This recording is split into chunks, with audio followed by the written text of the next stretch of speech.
ಇಂದು ದೇಶಾದ್ಯಂತ ಅಂತಾರಾಷ್ಟ್ರೀಯ ಕಾರ್ಮಿಕರ ದಿನಾಚರಣೆ. ಕರ್ನಾಟಕ ಸೇರಿ ಎಲ್ಲೆಡೆ ಕಾರ್ಮಿಕರನ್ನು ಸನ್ಮಾನಿಸಿ ಗೌರವಿಸುವ ಕಾರ್ಯಕ್ರಮಗಳನ್ನು ಆಯೋಜಿಸಲಾಗಿದೆ.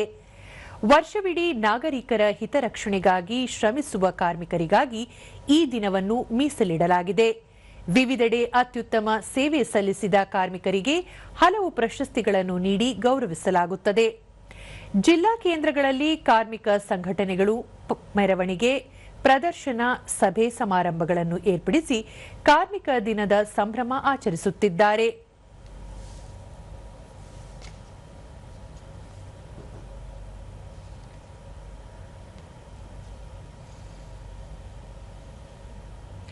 ಕಾರ್ಮಿಕರ ದಿನದ ಅಂಗವಾಗಿ ಮುಖ್ಯಮಂತ್ರಿ ಸಿದ್ದರಾಮಯ್ಯ, ಕೆಲಸಕ್ಕೆ ತಕ್ಕ ಕೂಲಿ ಮತ್ತು ಸಮಾನ ಗೌರವ ಪ್ರತಿಯೊಬ್ಬ ಕಾರ್ಮಿಕನ ಹಕ್ಕು.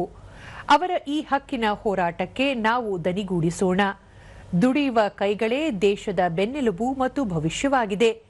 ರಾಷ್ಟ್ರ ನಿರ್ಮಾಣದಲ್ಲಿ ಹಗಲು ರಾತ್ರಿ ಎನ್ನದೇ ಶ್ರಮಿಸುತ್ತಿರುವ ದೇಶದ ಕಾರ್ಮಿಕ ವರ್ಗದ ಸೇವೆ, ಸಮರ್ಪಣೆ, ತ್ಯಾಗವನ್ನು ಈ ದಿನ ನೆನೆದು ಅವರೆಲ್ಲರಿಗೂ ಧನ್ಯವಾದ ಅರ್ಪಿಸುವುದಾಗಿ ತಿಳಿಸಿದ್ದಾರೆ. ಉಪಮುಖ್ಯಮಂತ್ರಿ ಡಿಕೆ ಶಿವಕುಮಾರ್, ನಮಿಸುವ ಕೈಗಳಿಗಿಂತ ದುಡಿಯುವ ಕೈಗಳು ಶ್ರೇಷ್ಠ. ಎಲ್ಲ ಶ್ರಮಜೀವಿಗಳಿಗೆ ಗೌರವಪೂರ್ವಕ ನಮನಗಳು.